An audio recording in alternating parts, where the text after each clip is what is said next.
Hey, beautiful soul. Welcome in for your weekly reading for August 30th through September 6th. Happy September. Happy Labor Day, I think is the weekend in September. Let's get right into this reading. Stick around till the end because I have a few extra details to tell you this week. This first card is Ace of Pentacles. This has to do with an opportunity coming in from Spirit for you as an individual or for your individual family or life in this case.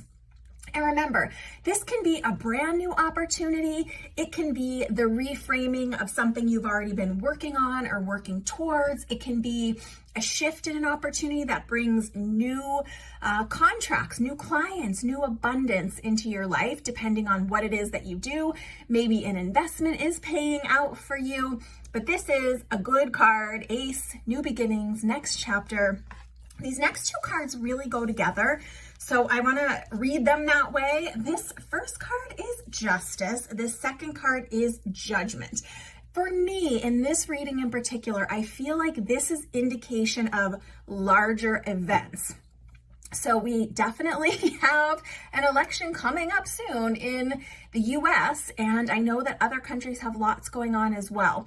But really just evaluating, weighing truth and measure, really trying to be balanced in the way we're looking at situations, trying to lean towards the greater good, whatever that is, staying grounded. If you notice this person 2 feet on the floor, very grounded in their rational reasoning, not letting emotions take over and make them move in an irrational or illogical way. But with this Judgment card, this is indication that if we are truly doing our research, if we are truly available to consider all of the elements at play here, that we will see the truth. I do feel like there's a caution in here. So the spread is bookended by really beautiful things, but this in the middle feels like a caution. And just knowing, justice and judgment, sometimes they go together. This isn't necessarily judgment in a punishment kind of a way. It's just as in a truth coming to light, truth being told, not being blinded to the truth. And often when we see the, famous statues of justice, the Lady of Justice, she is seen with these scales, but she's often also seen with a blindfold, which means, being blind to our own personal opinions and really just looking for truth, looking for greatest good for everyone involved. So we will see what pops off. For me, this feels particularly domestic to the US. It doesn't mean it can't also pertain to your life. I think this pertains to all of our lives right now, both locally and globally.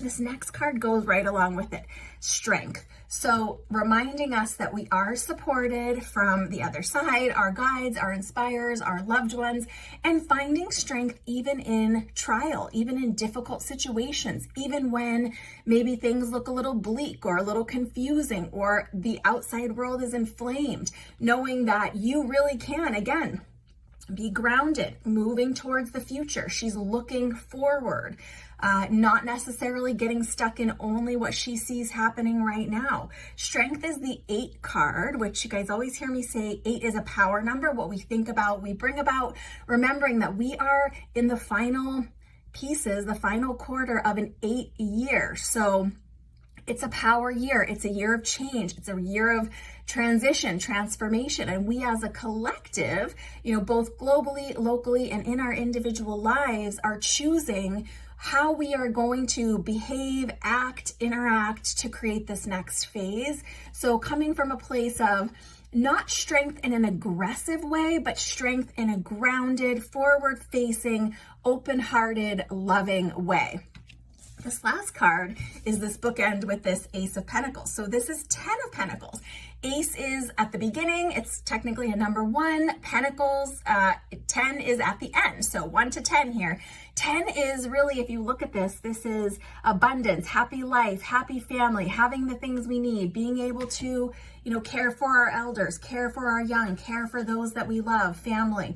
There are beautiful vines growing. I think those are, my eyes are getting old. I think these are pomegranates or some kind of vine, but signifying abundance, growth, prosperity. So this can come in a lot of ways, but typically having to do with our earthly means. Remember, time is something that is valuable as well. So can you look at, maybe you're having an abundance of time, an abundance of family and love around you, an abundance of financial means, an abundance of new opportunities for some of you. And maybe some of you have seeds that you've been planting, and now a lot of these abundant seeds are coming to fruition. Maybe contracts that you've been negotiating for quite some time are finally getting signed, or checks are finally coming in. Maybe there are some unexpected checks coming in the mail for you. Who's not ready for that? I think we all are.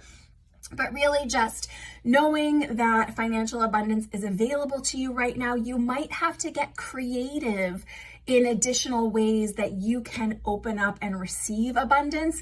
So maybe it's adding in a new stream of income. Maybe it's doing a little bit of a side job or a side hustle. Maybe it's extending from part-time to full-time, but maybe it's additional streams of revenue that you haven't thought of. Are you ready to teach a class? Are you ready to lead a group? Are you ready to see individual clients if you have worked more in a group? Is there a program that you're wanting to study yourself so that you can have additional certifications that are going to bring you this abundance? Maybe this new opportunity is a course, a certification, a degree, or some sort of assessment that's going to allow you to level up in some way. But this is a definite leveling up in a very short-term fashion. Don't get distracted by what's going on in the outside world. Yes, it's important to pay attention. It's important to be alert and aware, but also make sure that you are continuing to chop wood, carry water, do your own work in your own life so that you can see really these abundant seeds blooming and coming to light. Now, I did say I wanted to give you a little extra info at the end. I do record these readings a little bit ahead just so I have time to edit them, post them, all of the pieces that go into this. So I am actually recording this quite a bit ahead. So we will see how this rolls out. It is just me tuning into the energies, potentials, possibilities for the week in any given week. And this is possible as intuitives, as psychics, as spirit workers, to tune into energy and potential. No one can definitively predict the future because we have free will of our own, plus we're dealing with everyone else's free will. But we can see potentials in the energy, almost like an energetic weather report. So that is what I have for you today. If you haven't already checked out the podcast Spirit Speakeasy, I hope that you will head on over there. If you already are in my pod squad, big hugs and lots of love to you. And I hope that you will share an episode with a friend or even leave a review. That would be really meaningful for me. And I hope that you are enjoying all of the content I'm sharing with you. Happy September, guys. Buckle up. Let's see what this week brings. Big hugs, lots of love. Bye for now.